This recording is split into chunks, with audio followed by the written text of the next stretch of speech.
Hello students, ये Indian constitution का political science का 17वां पार्ट है और इसमें हम लोग न्यायालय से संबंधित उच्चतम न्यायालय, उच्च न्यायालय, सभी प्रकार के न्यायालय से संबंधित प्रश्नों को देख रहे हैं। अब तक जितने भी प्रश्न आए हैं और जिस एग्ज़ाम में भी आए हैं और इन सारे प्रश्नों को हम देख रहे हैं। इससे पहले कि हम प्रश्न शुरू करें, आपसे एक रिक्वेस्ट है, आप में से जो लोग नए हैं और इसको सब्सक्राइब कर लेंगे और साथ में बेल आइकन प्रेस कर लेंगे ताकि आपको ही फ़ायदा होने वाला है इसका। और आप अपने दोस्तों को इसको ज़रूर शेयर करें और स्पेशलाइज्ड स्टडी करें, एक चैप्टर वाइज स्टडी करें और उसके बाद में फुटकल का अध्ययन करेंगे, विविध का अध्ययन करेंगे, मिसलेनियस का अध्ययन करें। पहले स्पेशलाइज तरीके से चैप्टर पे कमांड हासिल कर लें। ये बहुत टफ नहीं है, कुछ ही वीडियो हैं, 15-20 वीडियो को आप अच्छे से पढ़ लेंगे तो पूरा पॉलिटिकल साइंस आपका मजबूत हो जाएगा स्पेशलाइज तरीके से। मैं आपको ये बता दूं कि ये स्पेशलाइज तरीका किन किन लोगों के लिए बेनिफिशियल है। ये तरीका आईएएस से लेकर के ग्रुप सी तक के एग्ज़ाम के लिए सारे विद्यार्थियों के लिए सारे प्रश्नों को मैं संकलित कर रहा हूँ, संचित कर रहा हूँ आपके लिए। और तो IAS, PCS, CDS, NDA, group C, LT, TT, lecturer और बैंकिंग, रेलवे, एसएससी, जितने भी एग्ज़ाम हैं उन सारे एग्ज़ाम में बैठने वाले विद्यार्थियों को टॉप टू बॉटम सबको बेनिफिट होने वाला है। तो चलिए हम शुरू करते हैं फिर प्रश्नों की झड़ी। और उन प्रश्नों का उत्तर आप 5 सेकंड का आपको समय देंगे। 5 सेकंड में आप कमेंट बॉक्स का में आंसर फुटकल तरीके से कर सकते हैं, कोई दिक्कत नहीं है। तो चलिए पहला सवाल शुरू होता है। उच्चतम न्यायालय मामलों की सुनवाई नई दिल्ली में करता है, परंतु किसी अन्य स्थान पर भी मामले की सुनवाई कर सकता है, किसके अनुमोदन पर? 5 सेकंड। राष्ट्रपति के अनुमोदन पर। परामर्श संबंधी क्षेत्राधिकार प्राप्त है उच्चतम न्यायालय को किस अनुच्छेद के तहत? अनुच्छेद 143।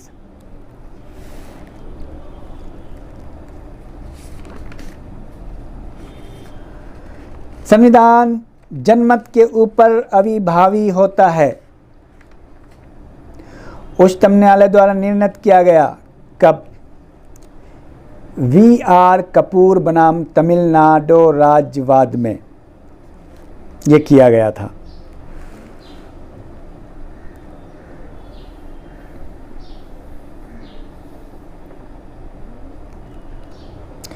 और नेक्स्ट, राज्य सरकार को कानूनी मामलों में सलाह देने के लिए कौन होता है?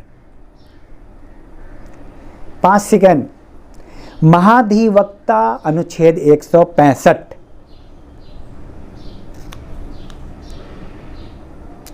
उच्च न्यायालय में न्यायाधीशों की संख्या कितनी हो इसका निश्चय कौन करता है? 5 सेकंड, उत्तर करें कमेंट बॉक्स में। राष्ट्रपति। संविधान की व्याख्या करने का अंतिम अधिकार किसको प्राप्त है?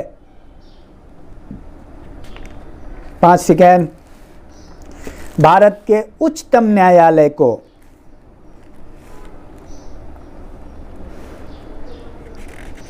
नेक्स्ट, उच्च न्यायालय के न्यायाधीशों को हटाने का संबंध किस अनुच्छेद में है? 5 सेकंड। अनुच्छेद 218। उच्चतम न्यायालय के न्यायाधीशों को हटाने का संबंध किस अनुच्छेद में है? अनुच्छेद 124।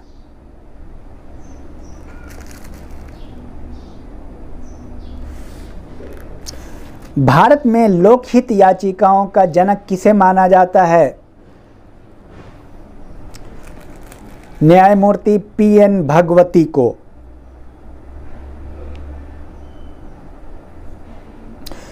केशवानंद भारती बनाम केरल राज महत्वपूर्ण है क्योंकि इसमें उच्चतम न्यायालय ने क्या प्रतिपादित किया? संविधान के मूल ढांचे और मूल विशेषता को प्रतिपादित किया था। मूल अधिकारों के संरक्षण का अधिकार उच्चतम न्यायालय को प्रदान करने वाला कौन सा अनुच्छेद है? 5 सेकंड में उत्तर करें। मूल अधिकारों का संरक्षण अनुच्छेद 32।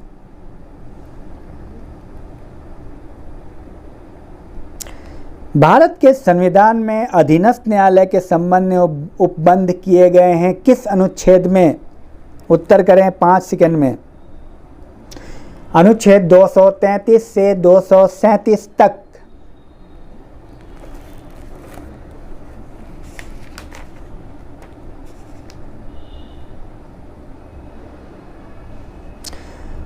उच्चतम न्यायालय का सेवानिवृत्त न्यायाधीश वकालत कर सकता है कहाँ?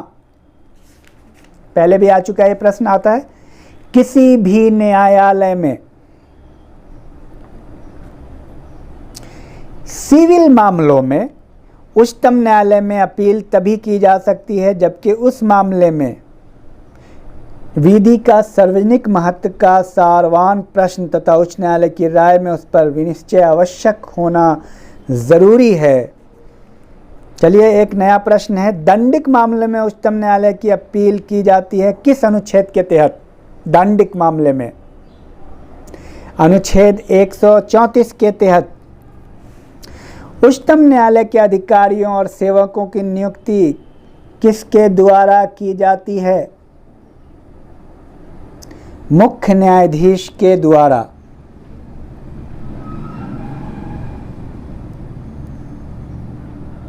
संविधान का वो अनुच्छेद जिसके अनुसार उच्चतम न्यायालय द्वारा घोषित विधि सभी न्यायालयों पर बाध्यकारी होता है, किस अनुच्छेद के तहत? 5 सेकंड। अनुच्छेद 141।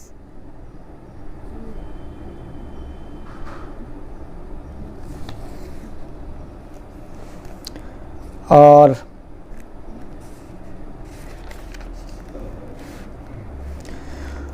गुवाहाटी उच्च न्यायालय की राज्य क्षेत्रीय अधिकारिता कहाँ कहाँ है?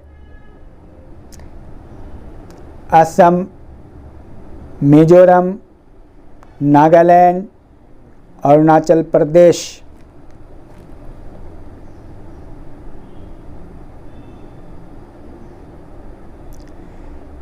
मध्य प्रदेश उच्च न्यायालय की खंडपीठ कहाँ स्थित है?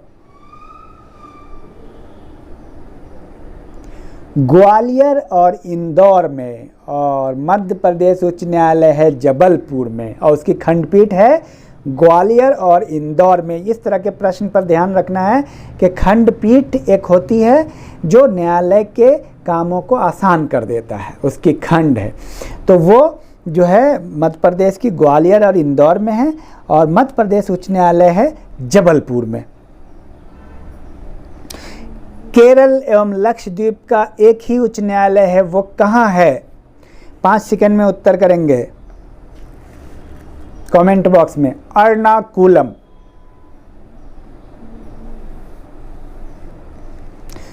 और न्यायिक पुनर्विलोकन की शक्ति किसे प्राप्त है? 5 सेकंड में उत्तर करें। भारत के सर्वोच्च न्यायालय को, सुप्रीम कोर्ट को।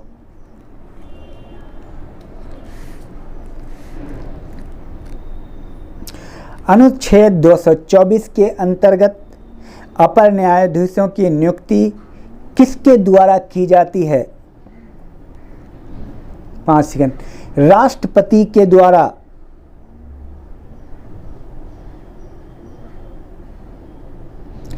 उच्चतम न्यायालय और उच्च न्यायालय में यदि कोई व्यक्ति आता है तो वो किस भाषा में आवेदन करेगा? बहुत अच्छा प्रश्न है। 5 सेकंड में उत्तर करें आप। अंग्रेजी भाषा।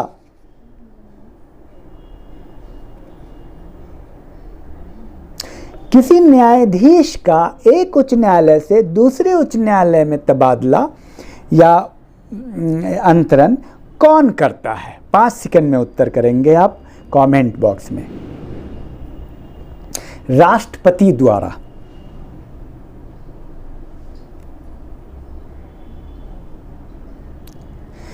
मुख्य न्यायाधीश द्वारा उच्च न्यायालय में सेवानिवृत्त न्यायाधीश की नियुक्ति से पूर्व सहमति किसकी लेनी आवश्यक है?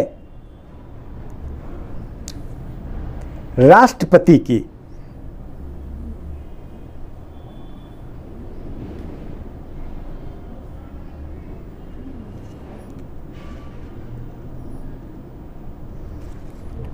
और नेक्स्ट क्वेश्चन, एक उच्च न्यायालय का न्यायाधीश अपना त्यागपत्र संबोधित किसको करता है? बहुत बेहतरीन प्रश्न है। एक उच्च न्यायालय का न्यायाधीश अपना त्यागपत्र किसको संबोधित करता है? 5 सेकंड में कमेंट बॉक्स में उत्तर करें। राष्ट्रपति को। उच्चतम न्यायालय के न्यायाधीशों की संख्या में वृद्धि कौन करता है? सही उत्तर पहले भी हो चुका है। 5 सेकंड में कमेंट बॉक्स में उत्तर करें। संसद करता है। सर्वोच्च न्यायालय के न्यायाधीशों की नियुक्ति राष्ट्रपति द्वारा किसके परामर्श पर की जाती है? 5 सेकंड। सर्वोच्च न्यायालय के मुख्य न्यायाधीश से परामर्श करके की जाती है।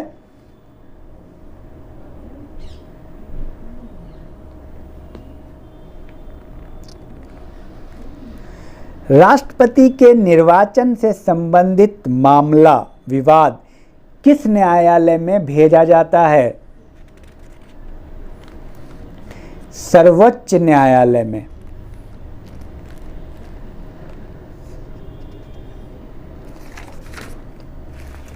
नेक्स्ट,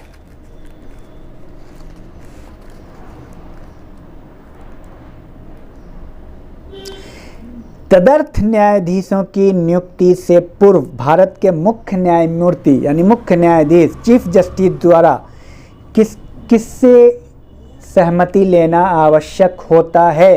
5 सेकंड में कमेंट बॉक्स में उत्तर करें। कई बार हो चुका है ये। राष्ट्रपति से सहमति लेना आवश्यक। राष्ट्रपति और मुख्य न्यायाधीश आपस में मशवरा करके सहमति पे आके तदर्थ न्यायाधीशों की नियुक्ति करता है। तदर्थ न्यायाधीशों की नियुक्ति का प्रावधान किस न्यायालय के लिए है? सर्वोच्च न्यायालय।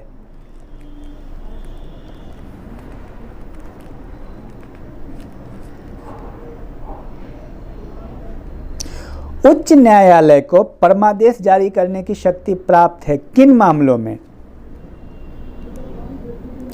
मौलिक अधिकार, संवैधानिक अधिकार। मौलिक और संवैधानिक अधिकार के मामलों में वो कर सकता है। भारत के मुख्य न्यायाधीश जिन्होंने राष्ट्रपति के रूप में कार्य किया, 5 सेकंड में उसका उत्तर करें। Justice M Hidayatullah. राज्य के महाधिवक्ता की नियुक्ति कौन करता है? 5 सेकंड में आप उत्तर करें कमेंट बॉक्स में। राज्यपाल।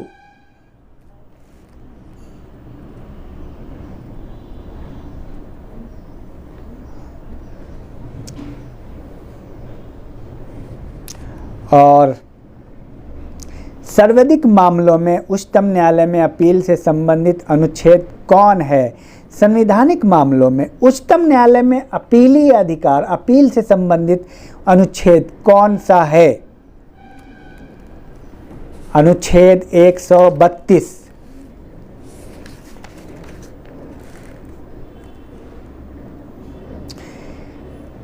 और तदर्थ न्यायाधीशों की नियुक्ति क्यों की जाती है?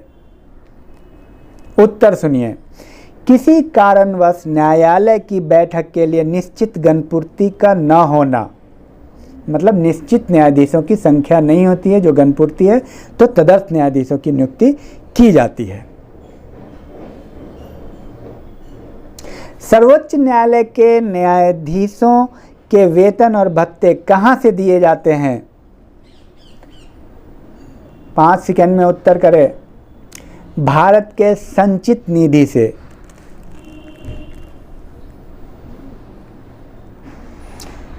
भारत में अब तक केवल एक बार सर्वोच्च न्यायालय के न्यायाधीश के विरुद्ध महाभियोग का प्रस्ताव प्रस्तुत किया गया था। वो कौन थे? न्यायमूर्ति वी रामास्वामी।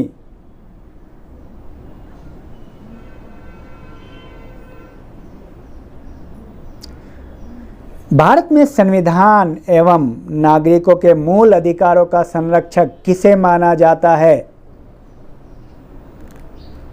उत्तर करें 5 सेकंड में। सर्वोच्च न्यायालय को, सुप्रीम कोर्ट को। हालांकि उच्च न्यायालय को भी माना जाता है, लेकिन में मुख्य रूप से सर्वोच्च न्यायालय।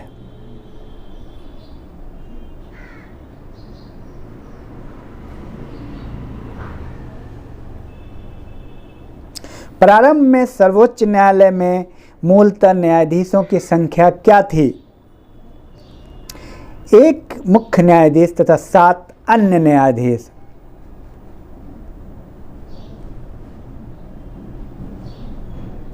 भारत में सर्वोच्च न्यायालय को किसके अधीन कार्य करना होता है?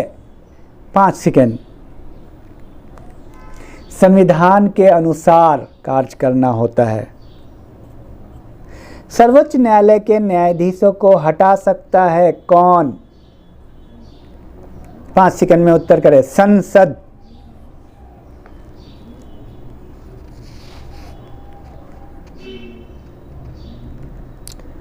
और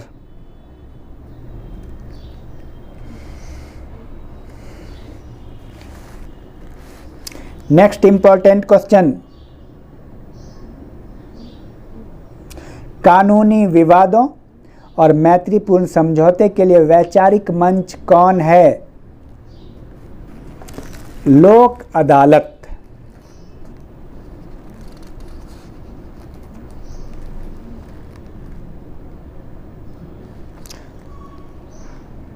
और यदि उच्च न्यायालय के किसी न्यायाधीश की उम्र को लेकर विवाद पैदा हो जाए तो इसका निर्धारण कौन करेगा? उच्च न्यायाधीशों के किसी न्यायाधीश की उम्र को लेकर विवाद पैदा हो जाए तो इसका निर्धारण कौन करेगा? उत्तर आप 5 सेकंड में दें। राष्ट्रपति। संघीय व्यवस्था में संविधान का संतुलन चक्र किसे माना जाता है? संविधान का संतुलन चक्र। 5 सेकंड में उत्तर दें आप। न्यायपालिका को माना जाता है।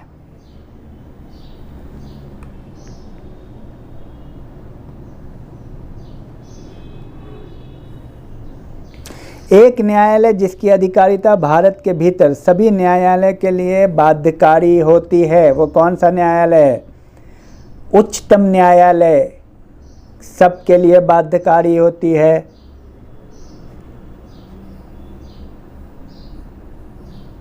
मूल अधिकारों को परिवर्तित करने के लिए कौन रीट जारी कर सकता है?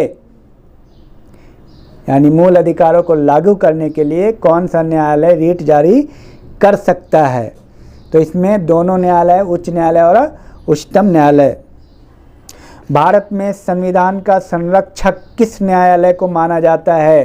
5 सेकंड में कमेंट बॉक्स में उत्तर करेंगे। यह कितनी बार गुजर चुका है? भारत का सर्वोच्च न्यायालय, सुप्रीम कोर्ट। तो हम लोगों ने इससे रिलेटेड एक और वीडियो बनाएंगे न्यायालय से रिलेटेड, चूँकि वीडियो छोटी कर दे रहे हैं, 20 मिनट की है, और चूँकि ये स्पेशलाइज्ड है, बहुत बेनिफिशियल है, और ज़्यादा से ज़्यादा लोगों को, स्टूडेंट्स को आप शेयर करें। ये एक बेहतरीन तरीके है, आपका पकड़ बहुत मजबूत होगा। ये गहन, विस्तृत और व्यापक अध्ययन है। इससे आपका कोई भी प्रश्न नहीं छूटेगा। अगर आप चैप्टर वाइज एक एक चैप्टर का अगर प्रैक्टिस आप कर लेते तो ये आपके लिए बहुत बेनिफिशियल होगा। और आपसे एक रिक्वेस्ट है, रिक्वेस्ट ये है, सब्सक्राइब कर लेंगे और साथ में बेल आइकन प्रेस कर लेंगे, और आप हमें सुझाव भी देंगे। आपकी कोई सुझाव है, मैं चाहता हूँ और सुधार करूँ, कोई और सुझाव है तो आप सुझाव देंगे और आप बेहतर से बेहतर करें, मेरी ये शुभकामनाएं हैं। ज़्यादा से ज़्यादा स्टूडेंट को शेयर करें, लाइक करें और कमेंट करें और सब्सक्राइब करें। Thank you very much.